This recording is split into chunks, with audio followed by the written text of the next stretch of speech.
Assalamualaikum warahmatullahi wabarakatuh. Masih di channel Mitos hari ini, dan tetap progresnya kita akan tayang di bulan suci Ramadan. Alhamdulillah kita bisa ketemu lagi, dan mudah-mudahan puasanya lancar ya semua. Dan masih di sebelah saya masih tetap dengan Kang Denny sahabat Mitos, dan masih tetap juga dengan wardrobe dari Dreja Store. Tas lempang juga Dreja Store, oke. Pada malam ini kita akan ngobrol santai ya Kang Denny ya. Ngobrol santai sama Kang Denny di lokasi yang cukup adem ya. Dingin, makanya saya nggak lepas jaket. Tadinya pengen lepas jaket. Dan kali ini kita akan ngobrol pengalaman lagi Kang Denny yang tahun berapa? 2021 ya? Iya. Di Puncak Puspa Ciamis ya? Iya, Ciamis. Kembali lagi ada pengalaman baru katanya dari Kang Denny tentang kisah-kisah mistis ya. Pas Kang Denny muncak di Puncak Puspa yang berada di Ciamis, Kabupaten Ciamis, Jawa Barat, sahabat Mitos. Oke, sebelum kita mulai, bantu share channel ini karena penghasilan kita sisihkan untuk anak yatim dan kaum duafa. Bantu share, komen, like, dan subscribe. Oke sahabat Mitos, sekarang kita mulai. Oke Kang Denny. Kejadiannya di tahun 2021, berarti pas Covid lah, masih manis-manisnya ya. Waktu itu muncak solo juga atau tim? Itu tim Berapa orang? keseluruhan 26 orang. orang. Cuman pas dari pertama ke BC juga ya, ke base camp itu udah beda gitu. Bedanya udah pengen cepet-cepet muncak gitu karena posisi waktu itu saya stay dari hari Jumatnya juga udah di Berangkat dari sini? base camp. Ya dari Bandung. Berangkat sore, nyampe sana maghrib, dan saya udah pengen cepet-cepet gitu, pengen cepet-cepet naik gitu kan. Nah hari Sabtunya baru paginya itu saya stay di sana dan sambil nunggu rekan-rekan juga kan, ngopi sama yang punya base camp juga gitu. Nah setelah azan zuhur kita melakukan pendakian juga. Karena waktu itu ya bisa dibilang nggak lama lah, kurang lebih 1,5 jam lah, karena ketinggian pun nggak seberapa, cuman 1004 mdpl. Bisa dibilang apa yang saya rasain di sana juga, dan sampai sekarang pun ya bisa masih nempel gitu, iya, masih membekas masih, gitu ya. Waktu itu berapa orang? 26 orang. Banyak. Iya. Ada acara gitu. Iya, acara iseng bareng gitu kan. Nah, ketika itu saya pas begitu nyampe udah, karena posisi tempat camp juga di puncak gitu ya kan. Awalnya dari sore itu udah ngerasain sesak napas gitu. Coba Kang Denny. Saya pribadi, dan nggak tahu kenapa pas orang lain lagi ngumpul saya pengen menyendiri gitu kan, menyendiri di tenda. Nah ketika saya menyendiri di tenda, tiba-tiba ada bercak-bercak merah gitu kan. Itu posisi udah malam. Karena bisa dibilang jam 9 lah, jam 9 malam. Nggak terlalu malam ya. Iya. Ketika saya menyendiri di tenda, tiba-tiba ada bercak merah gitu kan di dinding. Sinar atau ya semacam kayak sinar gitulah. Nah ketika itu tiba-tiba sesak napas. Ketika sesak napas baru saya keluar darah kan. Muntah darah. Ya, muntah darah. Sembuh-sembuh pokoknya ketika saya udah bisa dibilang kalau misalkan saya harus mati di sana ya mungkin bakalan mati gitu Kang. Tapi yang namanya udahlah, daripada saya dibawa ke BC karena kebetulan waktu itu saya panitia acara tersebut gitu Kang. Tapi pas muntah darah nggak ada yang tahu?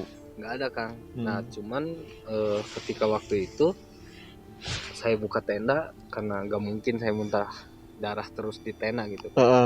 Buka tenda, saya keluar darah, itu ada yang mau ke toilet, nyelot, bang kenapa? Nggak apa-apa. Terus dari pihak BC pun naik dan suruh saya turun gitu. Tapi saya anehnya nggak mau gitu Kak. Oh jadi akhirnya ketahuan muntah darah gitu. Ketahuan muntah darah. Nah waktu itu saya ketemu sama, nggak tahu saya sempet nggak sempet nanya namanya siapa, cuman bisa dibilang kakek tersebut itu pengelola Puncak Puspa gitu kan. Ketika saya, Bukan Kuncen. Bukan. Ketika saya ngobrol, dan kebetulan beliau juga bisa dibilang guru pencak silat juga di sana. Jadi nyambung dong. Iya. Nah ketika sering bareng, cuman dia nanya begini, kalau seandainya nanti mimpi suatu saat kalau harus datang lagi ke sini, datang. Nah, ketika udah selesai ngobrol, saya balik lagi ke tenda jam 3:30. Saya bangun karena mimpi tersebut gitu kan. Adalah sosok kakek-kakek ya yang bisa dibilang nawarin singkong bakar itu waktu ya Matang gitu. Iya, ada tuh di sana, bawa katanya. Oh iya, nanti dibawa kalau mau sekalian sama makanan yang lain juga ada di sebelah sana. Cuman kalau itu kalau itu bisa habis baru bisa ngambil yang lain karena posisinya waktu itu kan semacam di mimpi itu apa yang saya impikan itu merasa nyata gitu, karena bisa dibilang karena aura mistis di Puncak Puspa tersebut pun masih kuat. Iya, masih kuat. Nah ketika udah jam 3:30 saya bangun. Ketika itu tiba-tiba saya pengen mengarah dari puncak itu naik ke atas gitu, karena bisa dibilang di sana itu semacam kayak tempat dulunya itu tempat tapak gitu kan. Di puncaknya. Tempat penapaan kayak Jadi gitu. Kang Doni mengarah ke arah sendiri kan. Nah ketika saya mengarah di sana adalah bisa dibilang semacam kayak cahaya hijau kan nyamperin ke saya. Itu. Tapi itu dalam keadaan sadar Kan. malam Enggak, pagi iya, jam 4 lah mungkin, karena saya pernah harus. Nah ketika ada cahaya hijau itu nyamperin ke saya, tiba-tiba dari sini kan berasa dingin banget sampai punggung. Nah tapi cuma nyamperin aja sih, cahaya itu nggak masuk. Nah terus bilangnya itu kalau seandainya kuat bawa, kalau nggak kuat tinggalkan. Iya. Sampai saya keluar keringat ya kan, padahal posisi waktu itu pagi kan. Dingin lah. Iya dingin kan? Iya, ini malah panas gitu kan.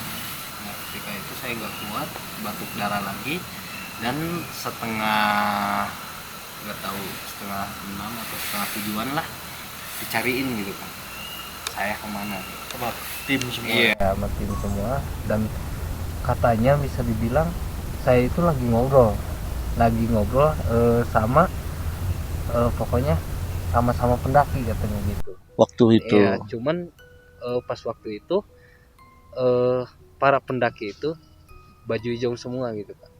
Iya. Dan katanya lagi ngobrol, ada katanya. Balik lagi lah mereka.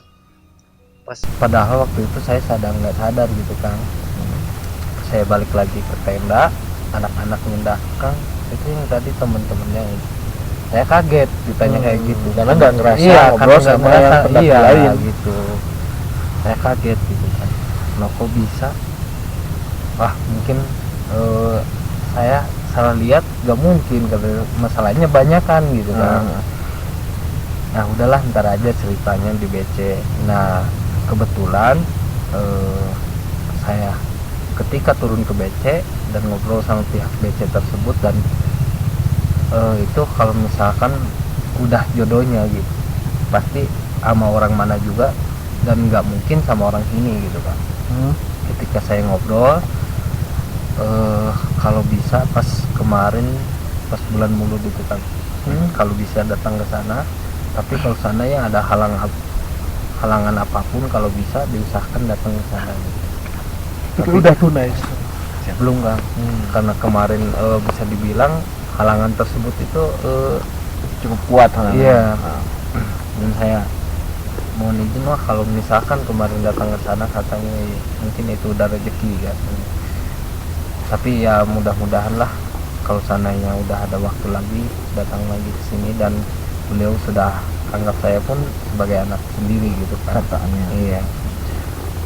Dan ketika pas bulan Mulud tersebut tidak bisa ke sana, malamnya kan datang, datang hanya nanyain si singkong bahkan tersebut gitu, karena gimana enak gak gitu, nanya dari si kakek-kakek tersebut. Kalau enak nih pegang aja gitu. Tapi pas begitu tidur saya dalam mimpi itu, pas bangun itu kenyataannya ya ada gitu kan. Iya. Barang lah ya, Iya. berbentuk barang, bukan singkong Iya. tadi ya. Dan ternyata ya bisa dibilang kalau seandainya dari mimpi tersebut dan apa yang saya pegang disebut itu, suatu saat kamu akan mengetahui wilayah tersebut gitu, dengan satu syarat, tidak akan, ya bisa dibilang tidak boleh menikah sama orang sana gitu. Karena waktu posisi tersebut saya masih pacaran sama orang sana gitu. Iya.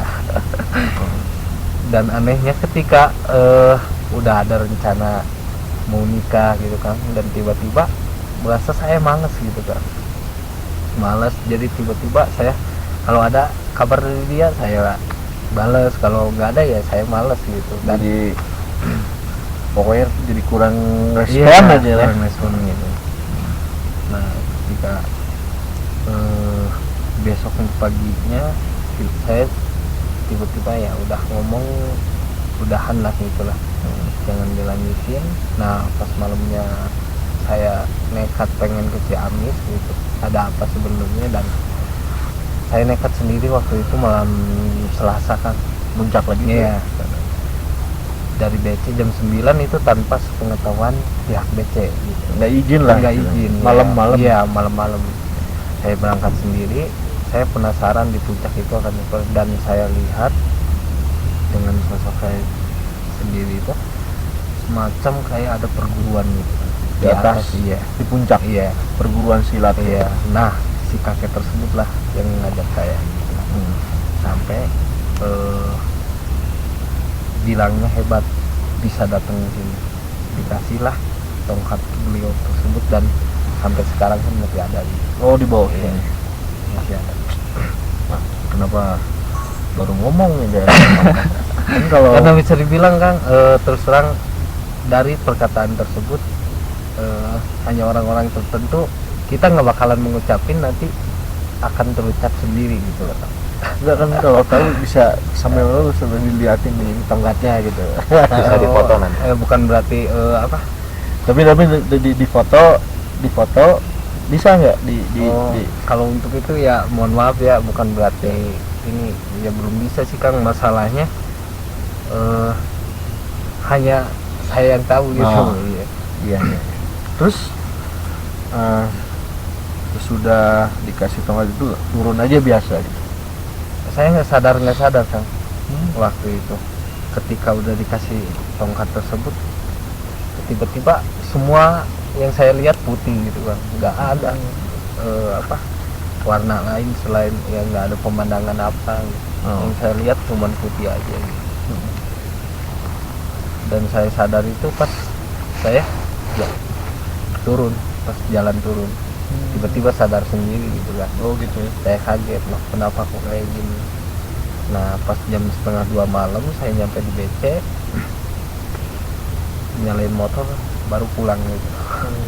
Tetap orang base camp juga nggak tahu lah. Nggak tahu kan, karena posisi itu waktu itu kan motor saya bawa ke atas gitu. Oh iya. Alhamdulillah juga kan ya bisa dibilang kalau ke sana itu wah nyediain makanan segala macam itu udah semacam kayak mau nyambut gimana gitu kan orang-orang Puncak BC. itu. Oh, orang Iya, BC. BC. Ya udah Udah jadi baik ya? keluarga lah gitu. Oke sahabat mitos, mungkin kisah barusan menarik, tapi ada sesuatu hal yang belum diungkap semuanya sebenarnya di kisah ini sama Kang Denny. Mungkin jadi rahasia sendirilah ya Kang Denny ya. Iya. Biarkan saya sendiri, mungkin menurut Kang Denny seperti itu yang tahu. Jadi perjalanan 2021 Iya. ke Puncak Puspa di Kabupaten Ciamis, Jawa Barat itu menjadi kisah misteri perjalanan spiritual dari seorang Kang Denny. Kadang sering juga ya sekarang melakukan beberapa kali pendakian juga gitu. Saya berangkat sendiri dibilangin 3 orang gitu. Entah nggak tahu kenapa gitu kan. Padahal sendiri, tapi saya nggak ngomong gitu. Karena nggak ngomongnya pas kejadian di Puspa seperti itu, saya ya udah mungkin ada yang jaga saya tapi nggak tahu gitu. Jadi Kang Denny mendapat teman, mungkin ya, mendapat teman dari yang tidak terlihat semenjak Kang Denny pergi muncak ke Puncak Puspa di Ciamis, Jawa Barat. Oke sahabat mitos, mungkin dari kisah mistis perjalanan muncak dari seorang Kang Denny yang di Puncak Puspa mungkin cukup sekian, karena ada sesuatu juga yang tidak bisa dibukakan lagi oleh Kang Denny, dan kisah ini lumayan menarik kalau menurut saya. Entahlah kalau kita yang mengalami seperti apalah, ketakutan lah. Tapi dengan mentalnya Kang Denny ya mentalnya cukup kuat kalau kata saya. Ada lagi kisah-kisah yang lain dari seorang Kang Denny, tapi akan kita bagi ke episode selanjutnya.